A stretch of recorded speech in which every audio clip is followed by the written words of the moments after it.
Because Beyond Junwoo's team killed a zombie king, the surrounding zombies at the Yongsheng base lost their command and turned into beasts acting purely on instinct. Some zombies had reached the Yongsheng base during the day, initially startling those who intended to rest there. However, after a battle, they were surprised to find that these zombies had significantly weakened in combat. They no longer avoided traps and wire nets. Upon seeing humans ahead, they would advance without thinking. Even when shot by flamethrowers, they did not evade, and a large number were burned to death. This led to continuous cheers from the human side. Zhuge Qingting excitedly reported this news to Xiao Honglian. Xiao Honglian frowned and then relaxed, exclaiming, "Really?" She went to the front line and observed the zombies in front of her. Despite their large numbers, they had completely lost their previous order. She couldn't help but sigh in relief. Although she didn't know what had happened, this was undoubtedly good news. Zhuge Qingting asked, "Could this be related to the investigation team from the Jiangnan region?" Xiao Honglian thought about the formidable members of the investigation team and, showing a serious expression, said, "It could be related." Xiao Honglian and Zhuge Qingting couldn't hide their astonished expressions. Is this the strength of the Jiangnan region? With just 7 members in the team, on their first day in Tianhai City, they resolved a major trouble. Their respect for the Jiangnan region grew stronger.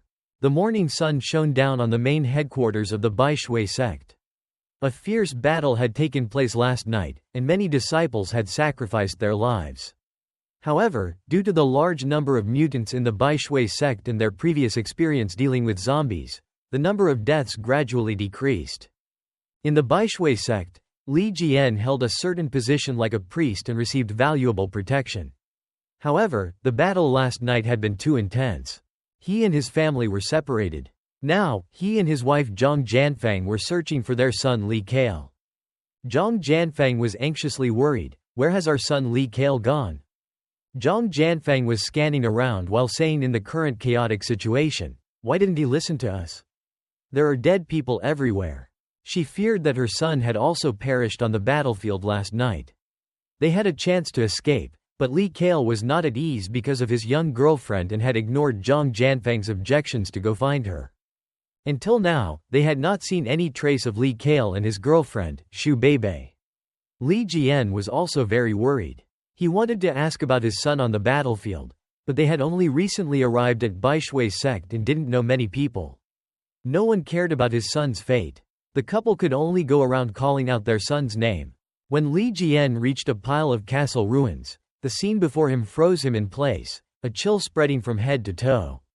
In the shadow of the rubble, Li Kale lay on the ground, his body covered in red fluid. The lower part of his body was soaked in dark red liquid. In front of him, the leader of Baishui sect, Yuan Kongye, held a sharp knife in her hand, calmly looking down at him. Li Jian's mind went blank, but a moment later, paternal instinct and love for his child made him scream, "Li Kale." He rushed towards the two. Yuan Kongye still looked down at Li Kale, her eyes full of madness. She didn't turn around, just raised her left hand towards Li Jian.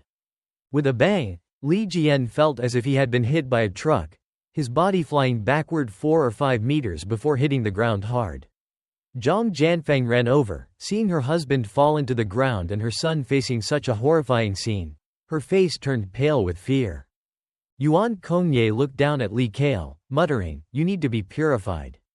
Everything happening in front of them made Li Jian and Zhang Jianfang feel utter despair. They didn't understand why the revered leader wanted to harm their child. But at that moment, the figure of High Priest Zheng Yixian appeared. He glanced at the situation. Zheng Yixian frowned and walked towards Yuan Kongye, passing by Li Jian and Zhang Jianfang. He was a head taller than Yuan Kongye. Seeing her tormented expression, he opened his large coat and pulled Yuan Kongye into his embrace. Though her body was still stiff, the madness in her eyes seemed to soften a bit. He whispered in her ear, "Great leader." She replied slowly in a cold voice, "This sin is unforgivable. I am helping him." Zheng Yixian continued, I know you are not wrong." Zheng Yixian let Yuan Kongye hold the bloodied knife and led her away. Li Jian and Zhang Jianfang could only watch them leave, feeling both anger and fear, but they had no time to dwell on it. They hurriedly checked on their son. When they reached Li Kale, they found him unconscious, his face pale as paper. The lower part of his body was soaked in blood, while the upper part had no fatal wounds. Li Jian's face turned extremely ugly in an instant. He thought about the purification ritual of Baishui sect, which many boys had to undergo when they joined. Previously, he had relied on his abilities to serve Baishui sect, believing his son could avoid this fate, but he hadn't expected this day would still come. The couple's hearts were filled with infinite sorrow. The only piece of good news was that Li Kale was still alive. Yuan Konye had completed the surgery for him and hadn't forgotten to use her powers to stop the bleeding. However, when Li Kale wakes up, how will he cope with the changes to his body? Meanwhile, Zhang Jianfeng saw a trembling figure in the darkness not far away. It was Xu Beibei, Li Kale's girlfriend, huddled in fear, hugging her knees and shaking uncontrollably. Zhang Jianfeng thought about how her son went out to protect her. Gritting her teeth, Zhang Jianfeng asked, "Xu Beibei, what happened? Why did the great leader treat my son like this? Is it your fault?" Xu Beibei sobbed uncontrollably, unable to speak. Facing Zhang Jianfeng's questioning, she shook her head repeatedly. I didn't do anything," she said, her face full of grievance and confusion. "We had just returned from the brink of death, he kissed me, and then the great leader found out. After that," she hesitated, reflecting on what had just happened, her heart aching, knowing that happiness might never come again. She buried her face in her hands and cried. "I don't understand why she did this." Li Jian and Zhang Jianfeng, witnessing what had happened to their son, felt not only anger but also despair and helplessness. Yuan Konye was the one who caused this, but now they had to rely on the protection of Baishui sect to survive. Thus, they could not seek revenge for their son, nor could they claim any semblance of justice. But they could not understand why Yuan Konye had become so mad over their children's romantic love. In fact, after joining the sect, when Li Jian learned about the special initiation ritual, he sensed something was wrong with Yuan Konye. Why would Yuan Konye decide to perform such an act on a teenage boy but show no concern for an adult man? What was the reason behind this? Elsewhere, Zheng Yixian took Yuan Konye to the back of the church, into her room. Yuan Konye gradually regained her awareness, but her face showed a rare expression of weakness and confusion. She looked up at Zheng Yixian and said, "I didn't do anything wrong, did I? The very nature of such events is a mistake. I was just helping them find the right direction." She sat on the bed while he stood, looking up at her. Zheng Yixian nodded. "You are not wrong. It is the child who is at fault. In the apocalyptic world, love is unnecessary. Romantic relationships are impure and should be forbidden." Yuan Konye sighed. "They cannot understand my suffering." She then smiled brightly. "If only all men were like you, the world would not be as tainted as it is now." She extended her pale hand to gently caress Zheng Yixian's cheek. Yuan Konye's cold touch made Zheng Yixian's expression become gentler and more submissive. He said, "In the end, this world will become as you wish." Yuan Konye withdrew her hand, her face becoming serious and dignified like a leader of Baishui sect. "What about that child, Li Jian's son? Will he not have any feelings about this?" Zheng Yixian replied, "I will meet with him and speak to him so he can understand your suffering. I believe he will be sympathetic." Yuan Konye nodded, not adding anything more. Li Jian had valuable abilities for them, but someone like him did not pose a threat. Such individuals were the ones they most favored. Thus, they decided to make an effort to win him over this time. If Yuan Konye had not been affected by the sight of Li Kale and Xu Beibei, she might not have acted in such a way. But there was one thing Xu Beibei did not mention. The relationship between her and Li Kale was not merely a kiss. After experiencing survival, the animalistic instincts in humans become stronger, leading them to desire intimate relationships. This teenage couple, in a post-apocalyptic world, had become curious and began exploring forbidden desires. Unfortunately, they encountered the wrong person at the wrong time. When Li Kale woke up and discovered he had lost a part of himself, he nearly went mad. A teenager in a post-apocalyptic world who had found the girl he loved was told, "From now on, you can only see her as a sister." Li Kale screamed in anguish and even began showing signs of suicidal tendencies. He cried out, "What meaning does my life have now?" Zhang Jianfeng could only quietly weep and comfort him as best as she could. We, the three of us as a family, will live well, we will live well.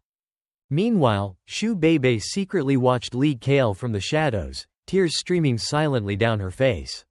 She no longer dared to approach him, not out of indifference, but because she knew that seeing him now would only add to his pain. One afternoon, Li Jian received a guest with a heavy heart. It was Grand Priest Zheng Yixian. Even though Li Jian was dissatisfied, he made an effort to be hospitable. He greeted, "Hello, Mr. Zheng." Zheng Yixian patted him on the shoulder and said, "Didn't we say that titles should be used appropriately during official duties?" Li Jian quickly corrected himself. "Yes, Grand Priest." Zheng Yixian continued, "It's fine, you're new to the sect. It's normal to be unfamiliar with the titles." He then moved to one side and observed Li Jian. From Li Jian's expression, he could sense the dissatisfaction. However, one good thing was that Li Jian was knowledgeable and handled the situation tactfully. He was not like other fathers who were overly emotional or shouting for revenge against Yuan Kongye or Zheng Yixian. But Zheng Yixian also understood that he needed to provide a reasonable explanation. If he failed to offer an explanation, Li Jian might not work with full effort and trust in the future, which would not be good for Baishui sect. Zheng Yixian spoke calmly, "How is your son doing?" Li Jian frowned and replied, "His physical injuries may heal, but his mental wounds may be difficult to overcome for a lifetime. A man who loses his masculinity can never hold his head high again." Hearing this, Zheng Yixian felt uneasy, and his expression suddenly became tense. He said, "Your son has just undergone the purification ritual, which is a great privilege, but he should not have engaged in such behavior in front of the Grand Priest." Seemingly affected by Li Jian's words, Zheng Yixian's tone softened. Li Jian found this a bit strange, but Zheng Yixian quickly regained his seriousness. Baishui sect is a major sect, and at its peak, it had thousands of followers. Without strict management, it is easy to cause chaos. Romantic relationships are particularly prone to causing disorder. Adults have the ability to self-control, but what is most frightening is when young people act on their emotions. In the apocalypse, all order and rules become meaningless. If they fight because of love or unintentionally become pregnant, wouldn't that be a huge burden on the community? He spoke earnestly. Everything is for the development of the sect. You are an intelligent person, so you should understand this. Moreover, what happened to your son was not intentionally targeting you, but was for everyone. After hearing this, Li Jian remained silent for a long time before finally nodding. The Grand Priest's guidance is correct. Zheng Yixian looked at Li Jian for a moment, then relaxed his brow and said, "From today on, your son will receive additional nourishment. Also, as for work, do not let this issue affect it." Li Jian nodded. "I understand." Having reassured Li Jian and seeing his emotions return to normal, Zheng Yixian left. He knew that Li Jian could not quickly let go of the issue with his son. However, as long as Li Jian's family lived at Baishui sect, they could not avoid accepting this reality. For Li Jian, Zheng Yixian's explanation was incomprehensible. He thought to himself, "What kind of logic is this? To stabilize the sect, one must castrate people? What meaning does the sect have if it exists this way? In the future, if humanity cannot reproduce, won't it eventually perish?" Li Jian silently cursed Zheng Yixian's absurdity. However, for the sake of his family and other friends from the apartment complex, even though he felt angered, he had to learn patience. By now, he had come to realize that Baishui sect was not as he had imagined.